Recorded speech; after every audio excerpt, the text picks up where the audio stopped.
Kumustahin naman natin ang sitwasyon sa NAIA ngayong Martes Santo. Detalye tayo sa ulat on the spot ni Ian Cruz. Ian?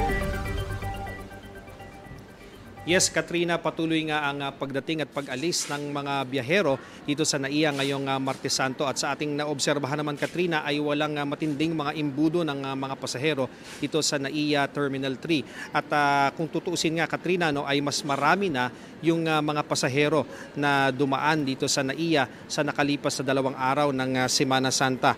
At mahigit 134,000 ang mga pasahero noong Palm Sunday at kahapon ay mahigit 124,000 naman ang mga arriving at departing passengers. Tinatayang 1 milyong pasahero ang daraan dito sa NAIA hanggang sa linggo ng pagkabuhay. Kahapon naman, nag-ikot na ang mga opisyal ng DOTR para matiyak na magiging magandang experience ng mga darating at paalis na pasahero. Binawasan na rin ang mga upuan sa arrival area na nagiging daan daw para makapangsalisi sa nalingat na pasahero. Kanina, sa atin namang pagpunta rito sa Paliparan, pag-exit natin ng Skyway, talagang may pagbabagal na ang daloy ng traffic. Kaya naman pinapayuhan natin, Katrina, ang mga pupunta dito, lalo na nga sa Terminal 3 na maagang umalis ng kanilang tahanan para hindi sila mahuli sa kanilang flights. At Katrina, sa atin namang mga karanasan dito sa NAIA tuwing Semana Santa ay karaniwang smooth naman yung nagiging experience ng ating mga kababayang pasahero dahil nga bawat major points dito ay talagang nakikita natin na maraming nakadeploy na mga tauhan dito sa Paliparan. Balik sa iyo, Katrina.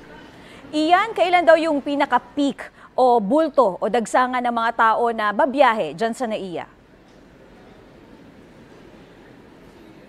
Well, Katrina, karaniwan talaga yan na sinasabi ng mga opisyal na bukas hanggang sa Huwebes talaga dahil yung iba kasi ay pumapasok pa ng Monday hanggang Wednesday. So yung iba humahabol na ng flight sa gabi at yung iba naman kinaumagahan talaga ng Huwebes ay doon talaga dumadami yung mga babiyahe na paalis ng Metro Manila at yung iba naman ay parating din dito para dito naman magbakasyon sa Metro Manila ngayong Semana Santa, Katrina.